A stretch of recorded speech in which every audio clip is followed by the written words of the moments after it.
Would you mind taking a photo of us? Wood you mind?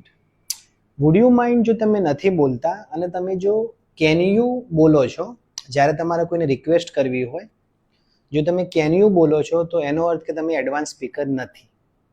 તમે wood you mind બોલો છો તો જ તમે એડવાન્સ સ્પીકર છો અને સામેવાળા ઉપર તમે સારી ઇમ્પ્રેશન પાડી શકશો.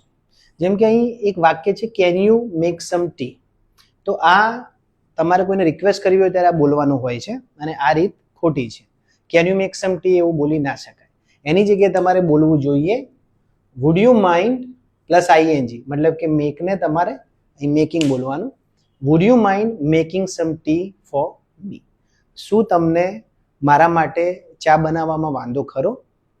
એ જ રીતે would you mind holding my bag for some time? શું તમને આ બેગ પકડવામાં કોઈ વાંધો ખરો? Would you mind giving me this pen? શું તમને આ પેન આપવામાં કોઈ વાંધો ખરો? Would you mind putting on the TV?